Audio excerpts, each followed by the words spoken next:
नमस्कार, good morning India के इस खास शो में आपका बहुत बहुत स्वागत है। मैं हूं आपके साथ जया कौशिक। शुरुआत कर रहे हैं मुंबई की खबर से, जहां मशहूर अभिनेता सोनू सूद और कोरोना काल में जिस तरह से एक आम इंसान की उन्होंने दिल खोलकर मदद की, लोग उन्हें मसीहा कहने लगे। कल हैरान करने वाली खबर आई, सोनू सूद से जुड़ी जगहों पर आयकर विभाग ने एक सर्वे किया। आयकर विभाग के सूत्रों के मुताबिक सोनू सूद से जुड़े 6 परिसरों पर सर्वे किया गया। इस सर्वे के टाइमिंग को लेकर सवाल उठ रहे हैं। सोनू सूद ने हाल ही में दिल्ली के मुख्यमंत्री अरविंद केजरीवाल से मुलाकात की थी, आपको याद होगा। साथ ही वो दिल्ली सरकार के देश के मेंटोर कार्यक्रम के ब्रांड एम्बेसडर भी बने थे।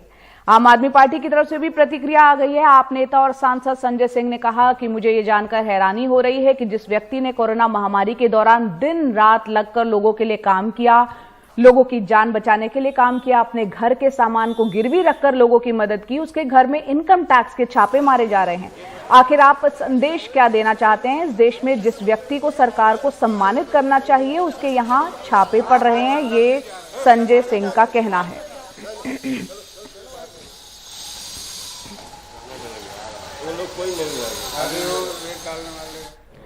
और वहीं दिल्ली के मुख्यमंत्री अरविंद केजरीवाल ने भी इस पर प्रतिक्रिया दी है और ट्वीट किया है। कहा है कि सच्चाई के रास्ते पर लाखों मुश्किलें आती हैं, लेकिन जीत हमेशा सच्चाई की होती है। सोनू सूद जी के साथ भारत के उन लाखों परिवारों की दुआएं हैं जिन्हें मुश्किल घड़ी में सोनू जी का साथ मिला था।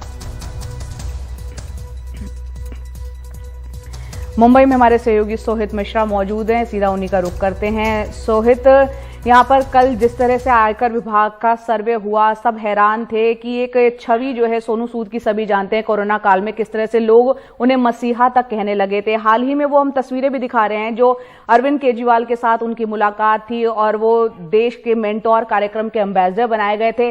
इस सर्वे को लोग कैसे देख रहे हैं? सोनू सूद की क्या अभी तक इस पर कोई प्रतिक्रिया आई है और वजह आयकर विभाग की तरफ से अब क्या बताई गई है, क्योंकि अब काफी वक्त हो गया इस सर्वे को?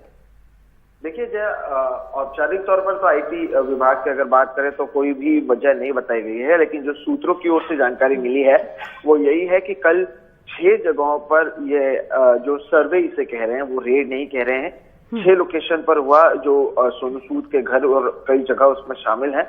और जो जानकारी बताई जा रही है वो ये है कि सोनू सूद और एक लखनऊ की एक रियल एस्टेट फर्म के बीच में कुछ लेन देन हुई है और आयकर विभाग का ये कहना है कि उसी के लेकर ये जांच की जा रही है।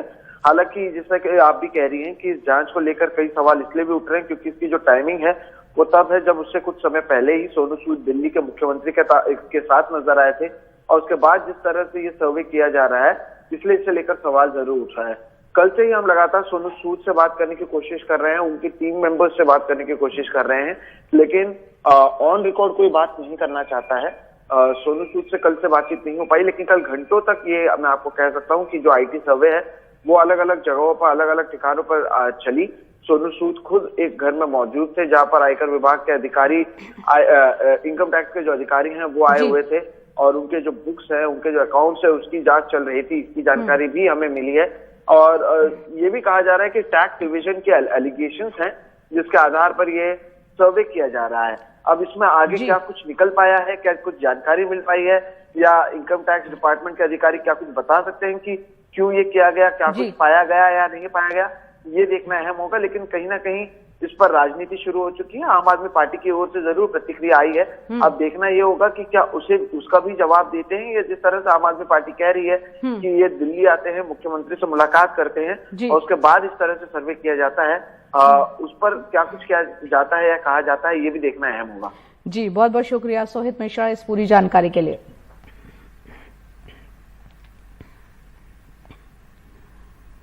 और अब खबर गुजरात की, जहां गुजरात के मुख्यमंत्री भूपेंद्र पटेल की कैबिनेट का आज दोपहर 1:30 बजे विस्तार होगा। खबर आई थी कि सभी मौजूदा मंत्रियों को हटाया जा सकता है। हालांकि उसके बाद कई बैठकें हुई हैं। पूर्व मुख्यमंत्री विजय रूपाणी के घर भी 4 से 5 मंत्री पहुंचे हैं और सूत्र बता रहे हैं कि इस बात की संभावना कम है कि सभी पुराने मंत्रियों को हटा दिया जाए। पिछली कैबिनेट में कुछ युवा चेहरे थे, उन्हें फिर मौका दिया जा सकता है। हालांकि कुछ बुजुर्ग मंत्रियों की यहां पर छुट्टी हो सकती है। संविधान प्रत्यय कायदा के स्थापित तो जहां एक तरफ आज दोपहर 1:30 बजे मंत्रिमंडल विस्तार है, वहीं दूसरी तरफ गुजरात के राजकोट से खबर, जहां कैबिनेट मंत्री कुंवरजी भाई बवालिया के समर्थकों ने यहां पर विरोध प्रदर्शन किया है। कुंवरजी बवालिया को दोबारा मंत्री न बनाए जाने की अटकलें काफी लग रही हैं, जिसके बाद ही उनके समर्थकों ने यहां पर प्रदर्शन किया है।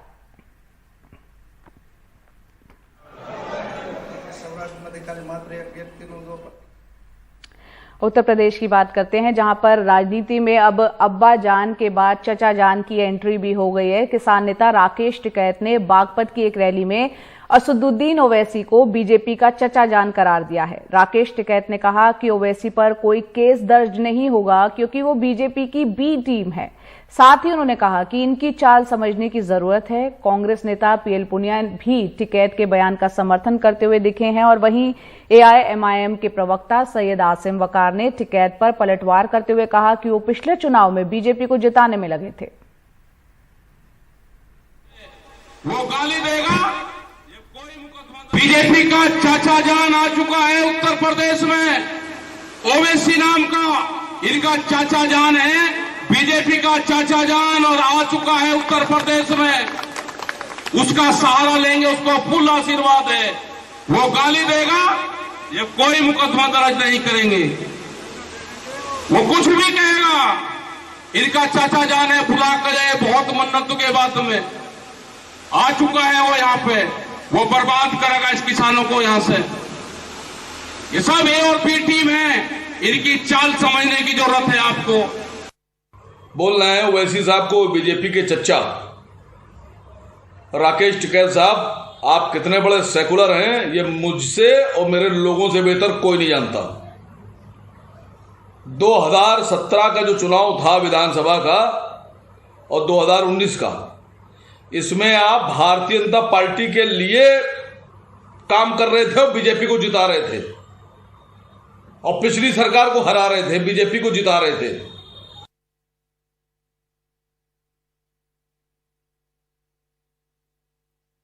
जिस तरह की राजनीति भारतीय जनता पार्टी चाहती है उसी तरह की राजनीति वो कर रहे हैं, और इसीलिए ओवैसी जी, ये राकेश टिकैत जी का भी ये कहना है कि ये भारतीय जनता पार्टी की बी टीम की तरह से काम कर रहे हैं, और ये सही भी है।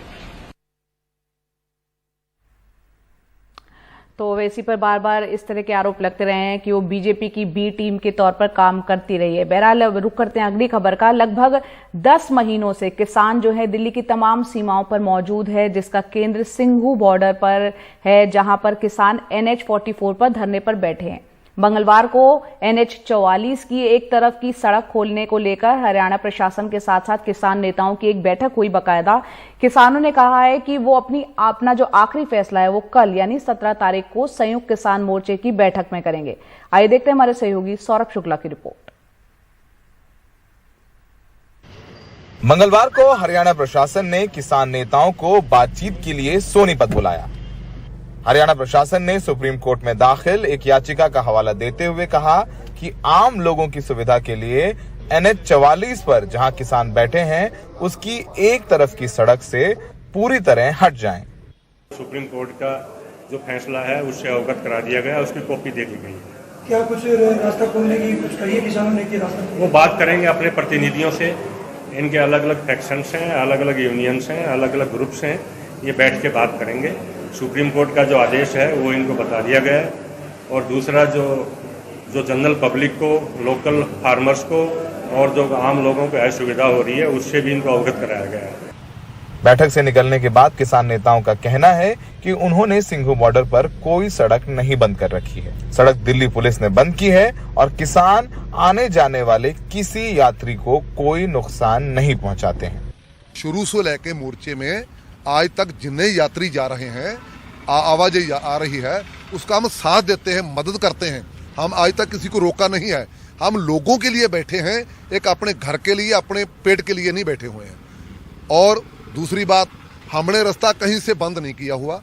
अगर बंद किया हुआ है तो दिल्ली की केंद्र सरकार के प्रशासन ने बंद किया हुआ है। बड़े बड़े बैरिकेड लगाए हुए हैं, बड़ी बड़ी कंध की गई है, और उसने बंद किया, हमने बंद नहीं किया। आप लोग विचार करेंगे एक तरफ की सड़क पूरी तरीके से खोल देने के लिए, अपने टेंट हटा देने के लिए? नहीं, बिल्कुल ऐसी बात नहीं हुई। किसानों का कहना है कि फिर भी हरियाणा प्रशासन के प्रस्ताव पर 17 तारीख को होने वाली संयुक्त किसान मोर्चा की बैठक में चर्चा करके आखिरी फैसला लेंगे। आपको बता दें कि किसान 26 नवंबर को पंजाब और हरियाणा से सिंघू बॉर्डर पहुंचे थे, लेकिन दिल्ली पुलिस ने जब उनके ऊपर आंसू गैस के गोले छोड़े, लाठीचार्ज किया, तो वो सिंघू बॉर्डर पर NH 44 पर धरने पर बैठ गए थे। किसानों का कहना है कि जो प्रस्ताव पे चर्चा हुई है सड़क खोलने को लेकर के एक तरफ की, उन्होंने कभी वो सड़क बंद नहीं की, और रही बात इन ट्रैक्टर ट्रॉलियों को हटाने की, बिल्कुल किनारे हो जाने की, इस पर चर्चा करेंगे। 17 सितंबर को मीटिंग है संयुक्त किसान मोर्चा को, उस पर भी बात की जाएगी। लेकिन किसानों ने वापस से दोहराया है कि पूरी तरीके से यहाँ से नहीं हट सकते, क्योंकि इनका आंदोलन 10 महीने चल चुका है। 600 से ज़्यादा किसानों की जान गई है। अगर अब पीछे हटे तो कहीं ना कहीं वापस आंदोलन नहीं खड़ा हो पाएगा। फिलहाल किसान यही कह रहे हैं कि सड़कें खुलवानी है तो हरियाणा सरकार दिल्ली पुलिस से बातचीत करे। सहयोगी शशिकांत के साथ सिंघू बॉर्डर पे सौरभ शुक्ला, NDTV इंडिया। केंद्रीय कैबिनेट ने टेलीकॉम पैकेज को मंजूरी देकर टेलीकॉम सेक्टर के लिए एक बड़ी राहत का ऐलान कर दिया है और इसके तहत स्पेक्ट्रम बकाये पर अगले 4 साल तक रोक लगा दी गई है। इससे वोडाफोन, आइडिया जैसी कंपनियों को फायदा मिलने की उम्मीद है, जिन पर हजारों करोड़ों का बकाया है। आगे नीलामी में 30 साल तक स्पेक्ट्रम रखने की इजाजत होगी। ऑटोमेटिक रूट से 100% FDI की मंजूरी दी गई।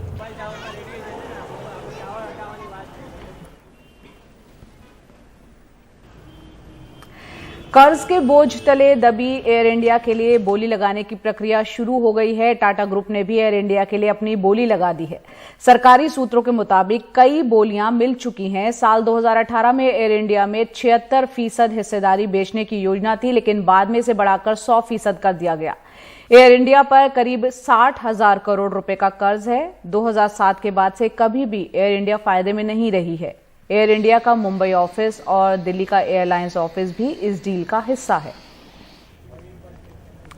तो यहां पर आपको हम कनेक्शन बता देते हैं, टाटा और एयर इंडिया का आपस में कनेक्शन क्या है। 1932 में टाटा ने शुरू की थी टाटा एयरलाइंस और 1946 में टाटा एयरलाइंस का नाम एयर इंडिया कर दिया गया था। 1953 में टाटा ने एयर इंडिया छोड़ दी और फिर सरकार ने उसका अधिग्रहण कर लिया था।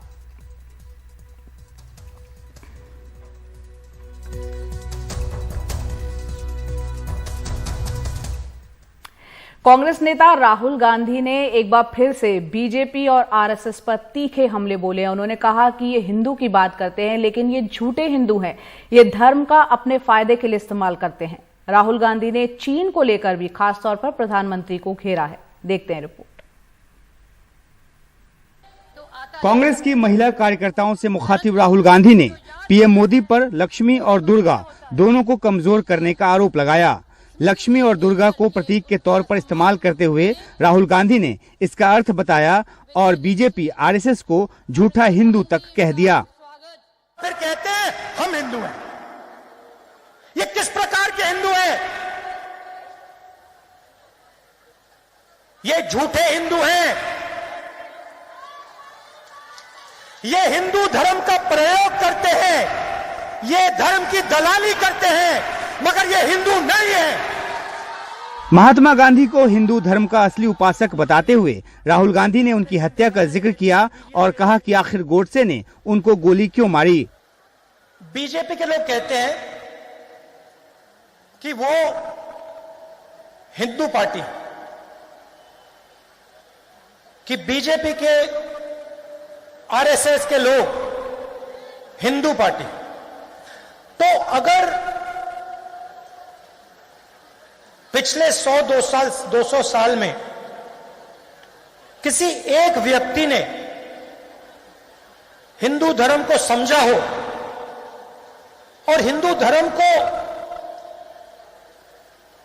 अपनी प्रैक्टिस बनाई हो, तो उस व्यक्ति का नाम महात्मा गांधी है। इसको हम भी मानते हैं और इसको आरएसएस के लोग भी मानते हैं, बीजेपी के लोग भी मानते हैं। तो अगर महात्मा गांधी ने हिंदू धर्म को समझा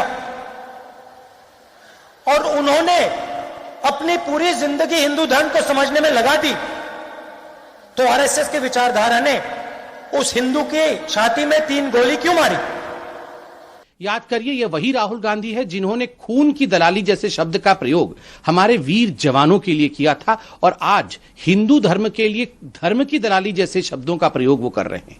भगवान शिव के हाथ और महावीर जी के हाथ में उन्हें कांग्रेस का हाथ नजर आता है। मुझे लगता है राहुल गांधी और कांग्रेस पार्टी को इस प्रकार की राजनीति जिसमें देवी देवताओं का अपमान हो कदाचित नहीं करना चाहिए, माफी मांगनी चाहिए। इस मौके पर राहुल गांधी ने एक बार फिर चीनी अतिक्रमण का जिक्र किया और कहा कि पीएम मोदी की हिम्मत नहीं हुई जमीन वापस लेने की। नई दिल्ली से उमाशंकर सिंह, एनडीटीवी इंडिया। दिल्ली में प्राइवेट स्कूलों की जगह दिल्ली सरकार के स्कूलों में दाखिला मांगने वालों की संख्या में बड़ा इजाफा हुआ है। ऐसे छात्रों की संख्या पिछली बार के मुकाबले लगभग दुगनी हो गई है। इसकी वजह क्या है, ये समझने की कोशिश की हमारे सहयोगी शरद शर्मा ने। उत्तर पश्चिम दिल्ली के रोहिणी सेक्टर 21 में दिल्ली सरकार का स्कूल के प्रिंसिपल रूम के बाहर लगी ये लाइन उन लोगों की है जो अपने बच्चों को अब प्राइवेट स्कूल की बजाय दिल्ली सरकार के स्कूल में पढ़ाना चाहते हैं। किराड़ी में रहने वाले नारायण कुमार मिश्रा ड्राइवर थे। कोरोना काल में काम ठप पड़ गया। अब अपने बच्चे को प्राइवेट स्कूल की जगह 11वीं में सरकारी स्कूल में दाखिला दिलवाने में लगे हैं।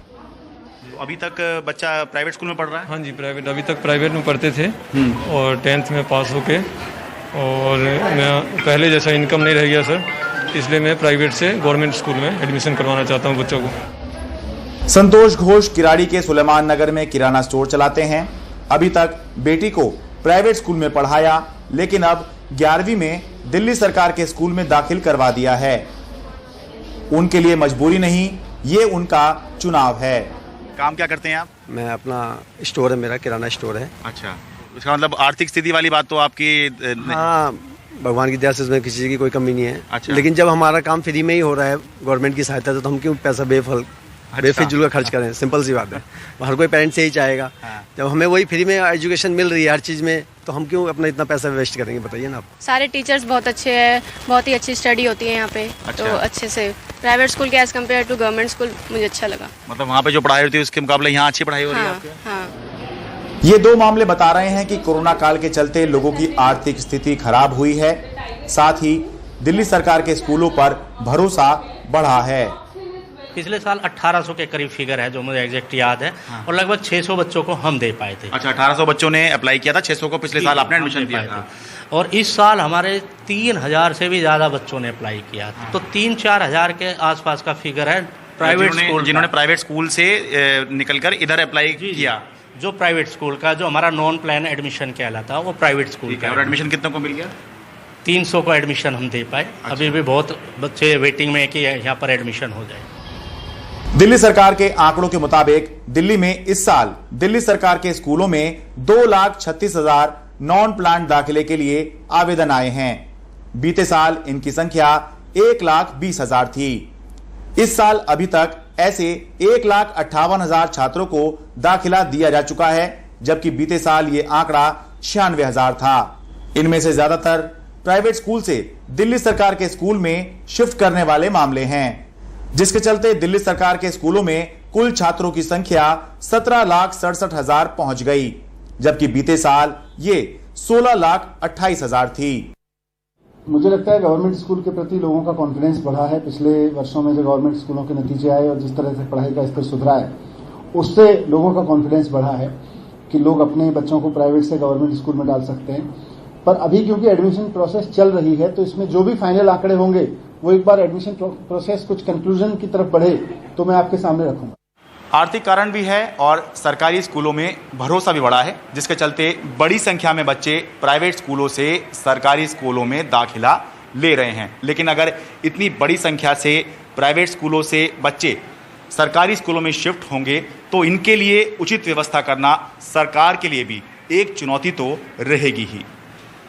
दिल्ली से अपने कैमरा सहयोगी प्रेम सिंह के साथ मैं शरद शर्मा, एनडीटीवी इंडिया।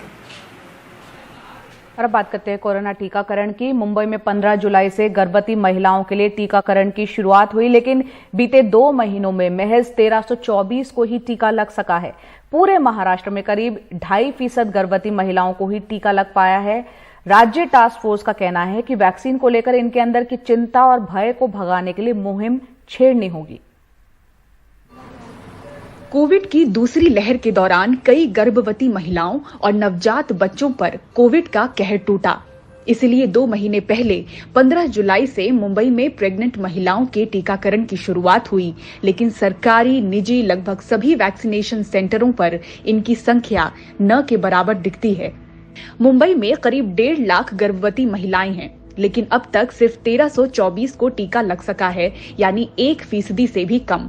मुंबई का जसलोक अस्पताल शहर में अलग अलग जगहों पर कैंप लगाकर लोगों को वैक्सीनेट कर रहा है, पर इनके केंद्रों पर भी गर्भवती महिलाएं नदारद हैं। हमें ये जुलाई से चालू किया है प्रेग्नेंट लेडीज को वैक्सीन देने के लिए, फिर भी हमारे पास इतनी औरतें नहीं आती है, गर्भवती स्त्रियां इतनी सारी नहीं हैं जो वैक्सीन ले रही हैं। इसका कारण क्या हो सकता है? एक भय है, औरतों के मन में भय है कि मैं लूंगी, ये कोविड वैक्सीन है, कोविड वैक्सीन लेने से मुझे और मेरे बच्चे को कोई हार्म तो नहीं होगा, उनको कोविड तो नहीं हो जाएगा। तो इसका आंसर है बिल्कुल नहीं। ये कोविड लाता नहीं है, बल्कि कोविड से आपको बचाता है। एक आंकड़ा बताता है कि मुंबई में करीब 10% गर्भवती महिलाओं पर कोविड का असर दिखा और 5% को डिलीवरी के दौरान दिक्कत हुई। महाराष्ट्र टास्क फोर्स और तमाम एक्सपर्ट्स मानते हैं कि गर्भवती महिलाओं के वैक्सीनेशन और जागरूकता के लिए और बड़ी मुहिम की दरकार है। तो मेरा यही मानना है कि वैक्सीनेशन पूरी तरह से सेफ है। हमको जो है एक ऐसी मुहिम चलानी चाहिए। गर्भवती महिलाएं होती हैं, उनको कोविड-19 का सीरियस इन्फेक्शन होने का चांस ज्यादा रहता है और शिशु को भी कुछ जन्म दोष होने का भी चांसेस है और उनके अर्ली मतलब प्रीमेच्योर जो बर्थ होती है वो होने का भी चांस ज्यादा रहता है। इसलिए कोविड-19 से जितने हद तक हम इन गर्भवती महिलाओं को बचा सके उतना उनके लिए अच्छा है।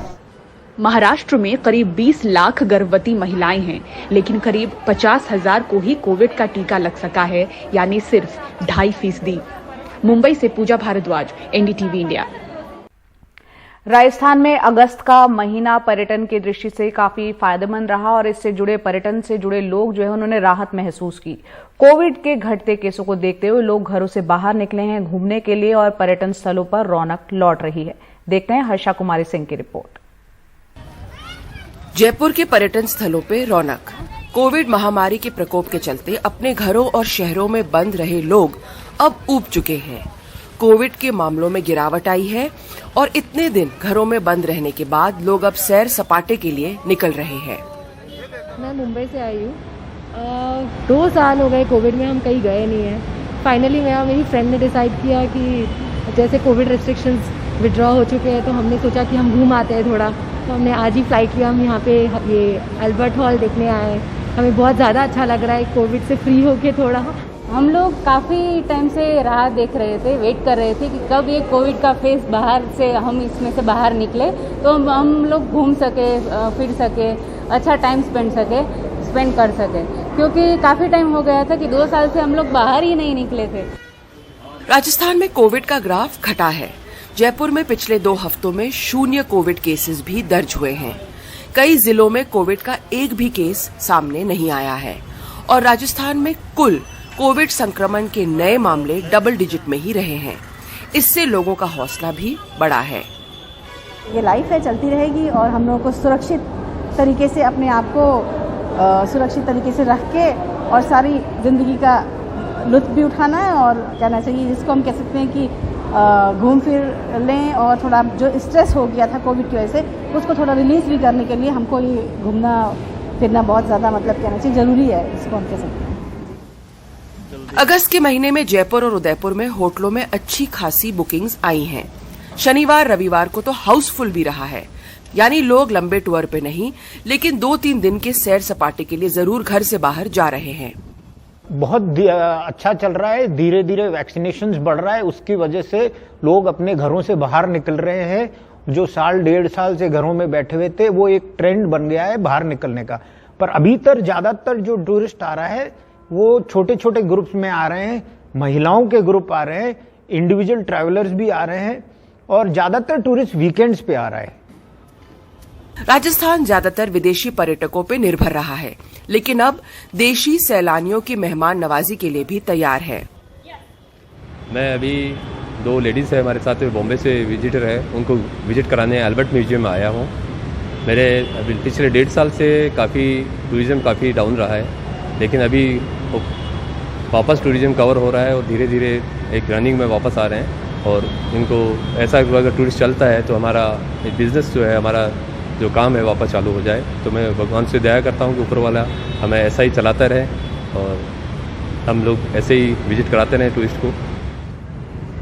राजस्थान की अर्थव्यवस्था पर्यटन पर निर्भर है और इसमें लौट रही रौनक से पर्यटन से जुड़े व्यवसायियों ने राहत की सांस ली है।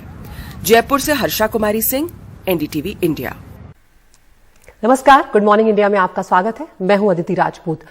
कोरोना के काल में मजदूरों के पलायन की जो तस्वीरें हमने देखी वो शायद ही कोई भुला सकता है, जब छोटे छोटे बच्चों को लेकर माएं पैदल पैदल कई किलोमीटर तक का सफर तय कर रही थी और उस सब के बीच में अगर उनकी मदद करने को ये चेहरा सामने आया था तो वो सोनू सूद का था, जिसने दिल खोलकर इन लोगों की मदद की और मसीहा तक लोग उन्हें कहने लगे। लेकिन कल एक हैरान करने वाली खबर आई।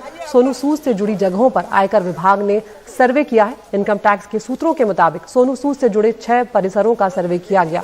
इस सर्वे की टाइमिंग को लेकर लेकिन लगातार सवाल उठाए जा रहे हैं। सोनू सूद ने दरअसल हाल ही में दिल्ली के मुख्यमंत्री अरविंद केजरीवाल से मुलाकात की थी। साथ ही वो दिल्ली सरकार के देश के मेंटोर कार्यक्रम के ब्रांड एम्बेसडर भी बने थे। आम आदमी पार्टी की भी प्रतिक्रिया आई है। आपके नेता और सांसद संजय सिंह ने इस सर्वे को लेकर कहा है कि मुझे ये जानकर हैरानी हो रही है कि जिस व्यक्ति ने कोरोना महामारी के दौरान दिन रात लगकर लोगों के लिए काम किया, लोगों की जान बचाने के लिए काम किया, अपने घर के सामान तक को गिरवी रखकर लोगों की मदद की, उसके घर में इनकम टैक्स के छापे मारे जा रहे हैं। आखिर आप संदेश क्या देना चाहते हैं? इस देश में जिस व्यक्ति को सरकार को सम्मानित करना चाहिए उसके यहाँ पर छापे पड़ रहे हैं।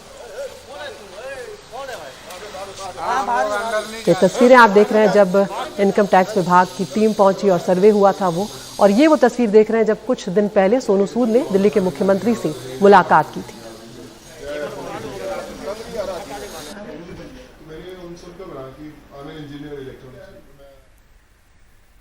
और दिल्ली के मुख्यमंत्री अरविंद केजरीवाल ने भी इस मामले में ट्वीट किया है। उन्होंने लिखा है कि सच्चाई के रास्ते पर लाखों मुश्किलें आती हैं, लेकिन जीत हमेशा सच्चाई की ही होती है। सोनू सूद जी के साथ भारत के उन लाखों परिवारों की दुआएं हैं जिन्होंने मुश्किल घड़ी में सोनू सूद जी का साथ जिन्हें मिला था।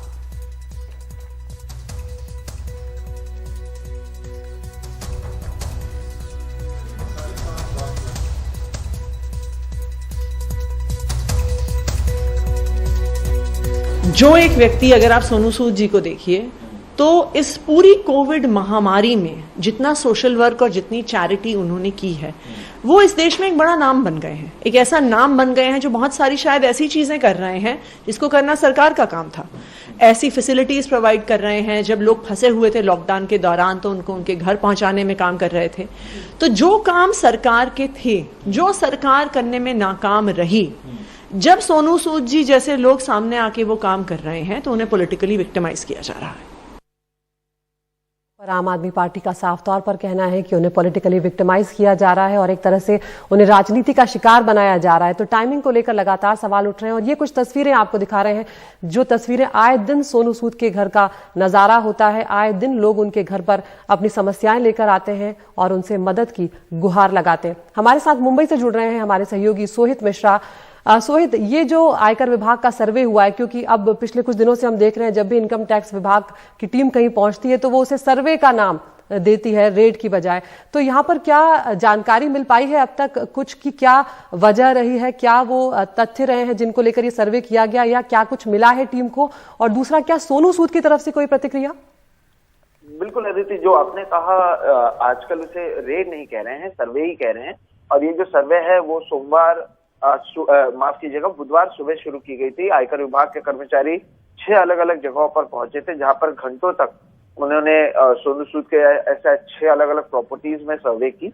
हालांकि कुछ समय पहले जो जानकारी मिलेगी, लगभग कुछ जगहों पर 20 घंटों तक भी ये सर्वे चला, जिसके बाद आयकर विभाग के अधिकारी वहां से निकले हैं। जो जानकारी मिल पाई है वो ये थे कि कई अधिकारी वहां पर मौजूद थे और दरअसल एक जो लैंड डील इनकी कोई एक लखनऊ फॉर्म के साथ हुई है उसके ही जांच या उसके लिए ही जो सर्वे आयकर विभाग की ओर से किया गया है। हालांकि कोई डॉक्यूमेंट्स या बाकी चीजें लेकर वो जाते हुए नजर नहीं आए, लेकिन जो कल सूत्रों से जानकारी मिली वो यही है कि उनके अकाउंट्स और बाकी बुक्स की जांच आयकर विभाग ने की। रही बात सोनू सूद की, तो सोनू सूद को कल से ही हम लगातार कोशिश कर रहे हैं। इनफैक्ट आज सुबह भी मैंने उनसे बात करने की कोशिश की, लेकिन बहरहाल वो या उनकी टीम में से कोई भी औपचारिक तौर पर बात नहीं कर रहे हैं। वो अभी कोई टिप्पणी या स्टेटमेंट भी जारी नहीं कर रहे हैं। तो देखना ये अहम होगा कि क्या समय आने वाले कुछ समय में वो इसे जारी करते हैं या नहीं।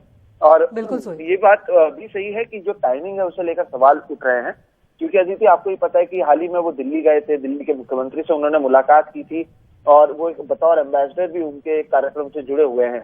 और उसके बाद जिस तरह से इस तरह से किए जाते हैं, तो इस पर आम आदमी पार्टी हो या बाकी कई नेता हो, वो सवाल उठाना उन्होंने शुरू कर दिया है। अब ये देखना अहम होगा कि क्या आयकर विभाग की ओर से कोई बयान जारी किया जाता है, क्या वो उनके जो अधिकारी हैं वो कुछ बताते हैं कि वो आखिर क्यों गए थे, क्या कुछ बिल्कुल सोई। तो जैसे जैसे दिन चढ़ेगा कहीं ना कहीं ये भी सामने आएगा कि क्या क्या प्रतिक्रिया लोगों की आ रही है, और ये भी सामने आएगा कि क्या वजह रही है इस सर्वे की और क्या कुछ निकल कर आया है। बहुत शुक्रिया सोहित इस तमाम जानकारी के लिए। गुजरात में मुख्यमंत्री बदलने के साथ ही अब कैबिनेट भी बदलने जा रही है। भूपेंद्र पटेल की कैबिनेट का आज दोपहर 1:30 बजे विस्तार होगा। खबर आई थी कि सभी मौजूदा मंत्रियों को हटाया जा सकता है, हालांकि उसके बाद कई बैठकें हुई हैं। पूर्व मुख्यमंत्री विजय रूपाणी के घर पर भी 4-5 मंत्री पहुंचे। सूत्रों के मुताबिक सभी पुराने मंत्रियों को हटाया जाए ऐसा नहीं लगता। पिछली कैबिनेट में कुछ युवा चेहरे थे, उन्हें फिर से मौका जरूर दिया जा सकता है। हालांकि कुछ उम्रदराज मंत्रियों की छुट्टी की जा सकती है, ये भी खबरें हैं। કાયદાથી સ્થાપિત ભારતના સંવિધાન પ્રત્યે હું સાચી શ્રદ્ધા અને નિષ્ઠા ધરાવીશ। और मंत्रिमंडल के विस्तार की खबरों के साथ ही अब नाराजगियों का दौर भी शुरू हो गया है। राजकोट में कैबिनेट मंत्री कुंवर जी भाई बावलिया के समर्थकों ने विरोध प्रदर्शन शुरू कर दिया है। कुंवर जी को दोबारा मंत्री न बनाए जाने की खबरें आ रही हैं, जिसके बाद ही उनके समर्थक जुटने लगे और उसके बाद इस तरह से इकट्ठे होकर उन्होंने नारेबाजी की। मुंबई में मशहूर अभिनेता सोनू सूद के परिसरों पर आयकर विभाग ने सर्वे किया। आयकर विभाग के सूत्रों के मुताबिक सोनू सूद के 6 परिसरों पर सर्वे किया गया। सोनू सूद ने कुछ वक्त पहले ही दिल्ली के मुख्यमंत्री अरविंद केजरीवाल से मुलाकात की थी। साथ ही वो दिल्ली सरकार के देश के मेंटोर कार्यक्रम के ब्रांड एम्बेसडर भी बने।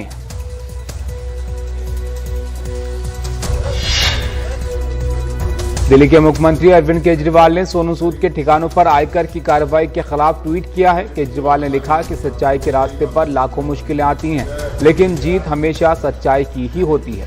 सोनू सूद जी के साथ भारत के उन लाखों परिवारों की दुआएं हैं जिन्हें मुश्किल घड़ी में सोनू जी का साथ मिला था। गुजरात के मुख्यमंत्री भूपेंद्र पटेल की कैबिनेट का आज दोपहर 1:30 बजे विस्तार होगा। खबर आई थी कि सभी मौजूदा मंत्रियों को हटाया जा सकता है, हालांकि उसके बाद कई बैठकें हुई। पूर्व मुख्यमंत्री विजय रूपाणी के घर भी 4 से 5 मंत्री पहुंचे और सूत्रों के मुताबिक इस बात की संभावना कम है कि सभी पुराने मंत्रियों को हटा दिया जाए। पिछली कैबिनेट में कुछ युवा चेहरे थे, उन्हें फिर से मौका दिया जा सकता है, हालांकि कुछ बुजुर्ग मंत्रियों की छुट्टी हो सकती है। गुजरात के राजकोट में कैबिनेट मंत्री कुंवर जी भाई बवालिया के समर्थकों ने विरोध प्रदर्शन किया। कुंवर जी बवालिया को दोबारा मंत्री न बनाए जाने की अटकलें लग रही हैं, जिसके बाद ही उनके समर्थकों ने प्रदर्शन किया। टाइम मैगजीन ने दुनिया के 100 सबसे प्रभावशाली लोगों की लिस्ट जारी की है। लिस्ट में प्रधानमंत्री मोदी, ममता बनर्जी और अदार पूनावाला के नाम हैं। तालिबानी नेता मुल्ला बरादर को भी लिस्ट में जगह दी गई है।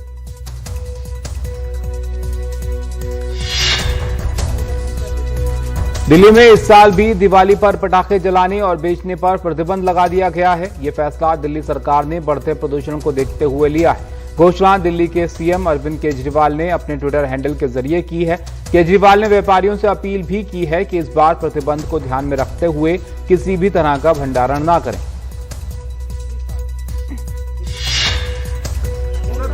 हरियाणा के गृह मंत्री अनिल विज ने बताया कि दिल्ली सीमा पर रास्ता खुलवाने के लिए गृह विभाग के एसीएस राजीव अरोड़ा की अध्यक्षता में प्रदेश स्तरीय हाई पावर कमेटी का गठन हुआ है। इस कमेटी में DGP, ADG, law and order और कई अधिकारी शामिल हैं। ये कमेटी संयुक्त किसान मोर्चा से दिल्ली बॉर्डर पर रास्ता खोले जाने को लेकर बातचीत करेगी कि लोगों की दिक्कत को देख फरीदाबाद में एक उपभोक्ता के पास बिजली निगम की तरफ से 86 लाख रुपए का बिल गया है। उपभोक्ता 150 गज के मकान में ही रहता है। कई महीनों से अधिकारियों के चक्कर काटने के बाद भी अभी तक पीड़ित की कोई सुनवाई नहीं हुई है, बल्कि बुधवार को उसकी गैर मौजूदगी में निगम के कर्मचारी उनका बिजली मीटर काटने भी आ गए। केंद्रीय कैबिनेट ने टेलीकॉम पैकेज को मंजूरी देकर टेलीकॉम सेक्टर के लिए बड़ी राहत का ऐलान कर दिया है। इसके तहत स्पेक्ट्रम बकाये पर अगले 4 साल तक रोक लगा दी गई है। इससे वोडाफोन, आइडिया जैसी कंपनियों को फायदा मिलने की उम्मीद है, जिन पर हजारों करोड़ों बकाया है। आगे नीलामी में 30 साल तक स्पेक्ट्रम रखने की इजाजत होगी। ऑटोमेटिक रूट से 100% एफडीआई को मंजूरी दी गई।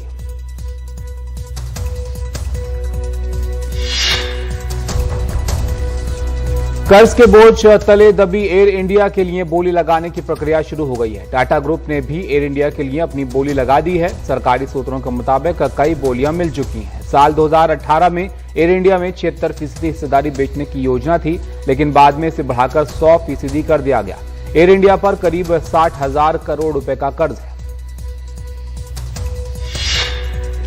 यूपी के फिरोजाबाद में डेंगू और वायरल बुखार का कहर अब भी जारी है। अस्पतालों में लगातार संक्रमित बच्चों के भर्ती होने का सिलसिला जारी है। 24 घंटों में राजकीय मेडिकल कॉलेज में 207 नए बच्चों के दाखिले हुए हैं। मेडिकल कॉलेज की प्राचार्य संगीता अनेजा के मुताबिक इस समय अस्पताल में 459 मरीज भर्ती हैं।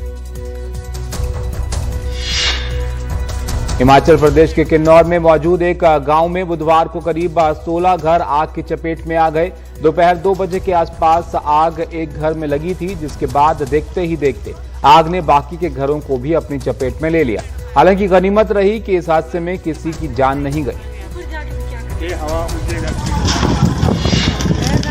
महाराष्ट्र के वर्धा जिले से एक भयानक तस्वीर सामने आई है। यहां 6 साल की बच्ची के गले में सांप लिपटा दिखाई दिया। ऐसा कहा जा रहा है कि यह सांप 2 घंटे तक बच्ची के गले से लिपटा रहा। बच्ची के जरा सा हिलते ही सांप ने उसके हाथ पर काट लिया। फिलहाल बच्ची का अस्पताल में इलाज चल रहा है और वो खतरे से बाहर है। बहुत कुछ लगा हुआ है। गुजरात के वडोदरा में मंगलवार को चलती ट्रेन के रास्ते में मगरमच्छ आ गया। हादसे में मगरमच्छ बुरी तरह घायल हो गया। ट्रेन रोककर रेलवे अथॉरिटी ने वाइल्ड लाइफ के लिए काम करने वाली संस्था को बुलाया, लेकिन मगरमच्छ को बचाया नहीं जा सका।